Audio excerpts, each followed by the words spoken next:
Ya, mantan pembalap mungkin ya.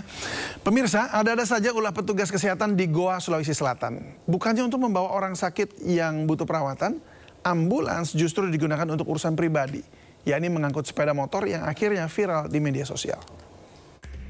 Pasien ini dibawa ambulan, guys. Motor juga diservis pakai ambulan. Dari mana ini, Pak? Goa ya. Lihat, guys, motor. Inilah video saat sejumlah barang dan satu sepeda motor diturunkan dari mobil ambulans di Puskesmas Bontolempangan, Goa, Sulawesi Selatan. Barang-barang pribadi ini dibawa petugas puskesmas dari kota Makassar.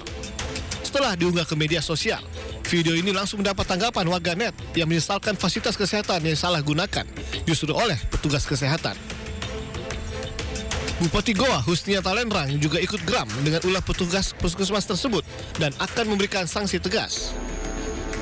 Terkait mobil ambulans sesuai dengan peruntukannya saya rasa ya. Jadi ambulans untuk mengangkut orang sakit atau yang lain-lain yang sifatnya kedaruratan di bidang kesehatan.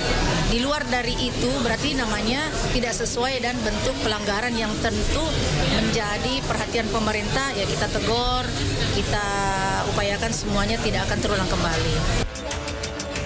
Setelah viral di media sosial, ambulans tersebut sudah dikembalikan ke Puskesmas Bontolempangan dan digunakan untuk melayani masyarakat sesuai dengan fungsinya.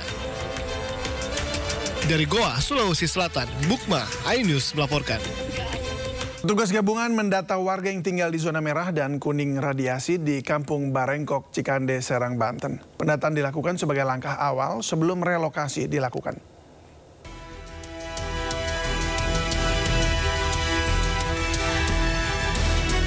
Petugas gabungan BRIN mendatangi rumah-rumah warga yang tinggal di zona merah dan zona kuning paparan radiasi di Kampung Barengkok, Desa Sukatani, Kecamatan Cikande, Kabupaten Serang. Petugas mencatat identitas kependudukan warga sebagai langkah awal sebelum pemeriksaan kesehatan dan proses relokasi terhadap warga yang dilakukan menyusul adanya temuan material yang mengandung zat radioaktif di sekitar area permukiman warga. Berdasarkan hasil pengukuran sementara, tingkat paparan radiasi di zona merah Kampung Barengkok tercatat lebih dari 2,5 mikrosievert per jam. Sementara zona kuning berada pada kisaran 0,5 hingga 2,5 mikrosievert per jam. Tadi sempat di data ya? Iya, tidak. Pernah ada cek kesehatan, Pak? Belum pernah. Oh, seandainya Bapak disuruh ngungsi, gimana, Pak? Itu tergantung orang-orang aja yang semua yang masyarakat sih. Tapi kalau emang diharuskan mau? Iya sih, mau aja kalau diharuskan semua. Kalau bahannya bahaya. Untuk cek kesehatan, kami akan berkoordinasi dengan Dinas Kesehatan, Kementerian Kesehatan, Dinas Kesehatan terkait di Kecamatan Cikande maupun di Kabupaten Serang ini. Nanti akan ada pemeriksaan kesehatan bagi para warga yang berada di zona merah dan zona kuning. Dan pemeriksaan kesehatan itu akan mengecek kandungan darah khususnya yaitu limfositnya, apakah ada di bawah batas normal. Dari hasil penelusuran, sejumlah rumah warga tercatat hanya berjarak 10 meter dari sumber bahan radioaktif yang ditemukan di salah satu lapak limbah. Petugas pun membersihkan dan pindahkan material radioaktif tersebut. Dari Serang, Banten, Mahesa Apriandi, iNews melaporkan. Hampir sepekan peristiwa terjatuhnya Timothy Anugrah Saputra, mahasiswa Universitas Udayana di depan gedung FISIP, sejumlah karangan bunga bentuk simpati kepada korban masih terpampang di halaman gedung kampus. Suasana duka di lingkungan Civitas Akademika Fakultas Ilmu Sosial Politik Universitas Udayana masih terasa. Karangan bunga dan ucapan bela sungkawa masih terpampang di halaman lobi kampus, titik di mana korban Timothy terjatuh. Tak banyak aktivitas perkuliahan karena mahasiswa usai menjalani ujian tengah semester.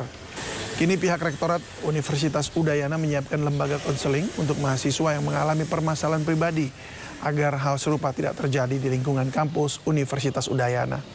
Sebelumnya Timothy Anugrah Saputra, mahasiswa semester 7 FISIP Unut, tewas akibat terjatuh dari lantai 4 gedung FISIP Unut pada Rabu 15 Oktober lalu.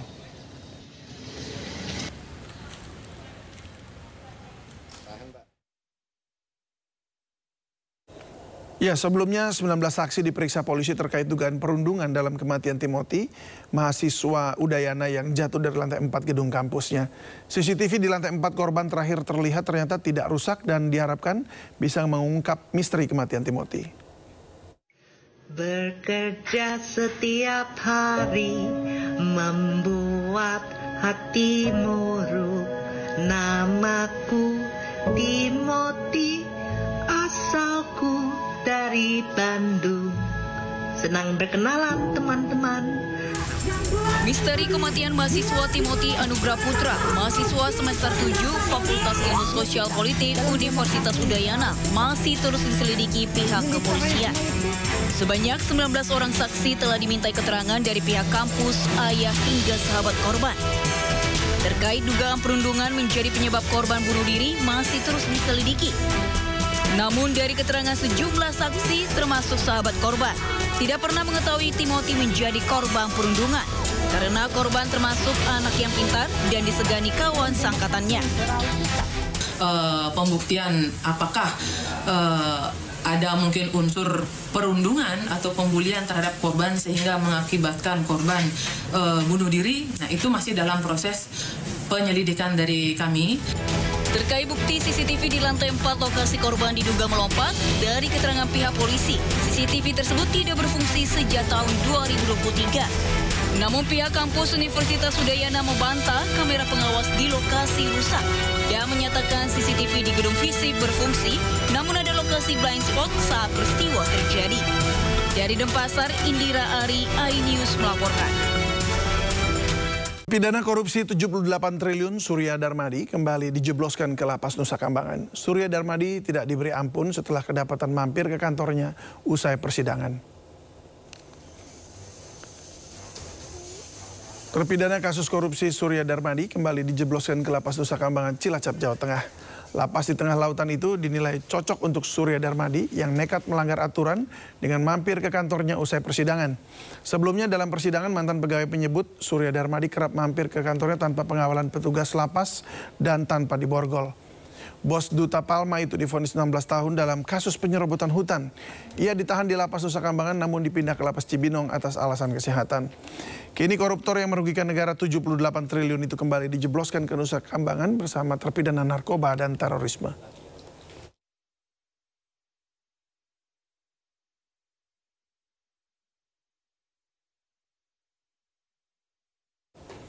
Keuangan Purbaya Yudi Sadewa menyoroti dana milik sejumlah pemerintah daerah yang mengendap di bank. Hal itu dianggap sebagai eksekusi dari yang lambat dari pengguna anggaran.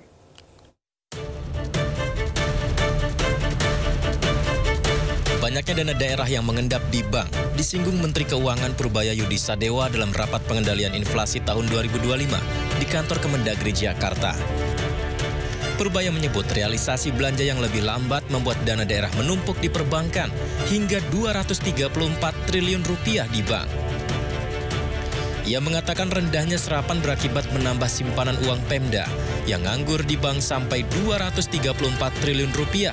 Jadi, ini bukan soal uangnya tidak ada, namun soal kecepatan eksekusi. Purbaya menambahkan realisasi belanja APBD hingga September 2025 mencapai 712,8 triliun rupiah atau 51,3% dari total pagu 1.389 triliun rupiah. Angka ini lebih rendah 13,1% dibanding periode yang sama tahun lalu. Perputaran ekonomi daerah dianggap berjalan lebih lambat, di mana belanja pegawai relatif stabil, turun tipis 0,7%. Tapi, belanja modal hanya 58,2 triliun rupiah, atau turun lebih dari 31%. Padahal, belanja modal ini langsung berdampak ke pembangunan dan lapangan kerja. Berikut ini 15 pemerintah daerah dengan simpanan tertinggi di bank berdasarkan data Kementerian Keuangan. Inilah 15 pemerintah daerah dengan simpanan tertinggi di bank berdasarkan data Kementerian Keuangan. Yang pertama, Provinsi DKI Jakarta 14,6 triliun rupiah. 2. Provinsi Jawa Timur 6,8 triliun rupiah. 3. Kota Banjarbaru 5,1 triliun rupiah. Provinsi Kalimantan Utara 4,7 triliun rupiah. Jawa Barat 4,1 triliun rupiah. 6. Kabupaten Bojonegoro 3,6 triliun rupiah. 7. Kabupaten Kutai Barat 3,2 triliun rupiah. Provinsi Sumatera Utara 3,1 triliun rupiah. Kabupaten Kepulauan Talaut 2,6 triliun rupiah. Kabupaten Mimika 2,4 triliun rupiah. Kabupaten Badung 2,2 triliun rupiah. Kabupaten Tanah Bumbu 2,2 triliun rupiah.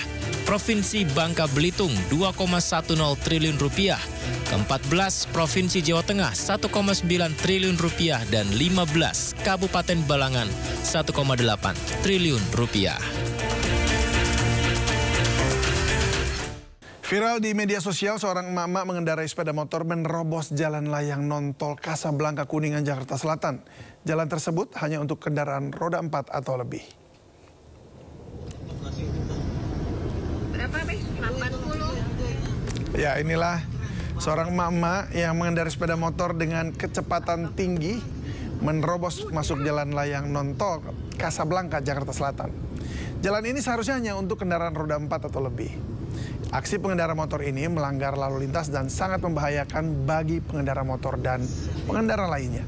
Petugas selalu mengimbau kepada pengguna jalan untuk tertib berlalu lintas. Aduh,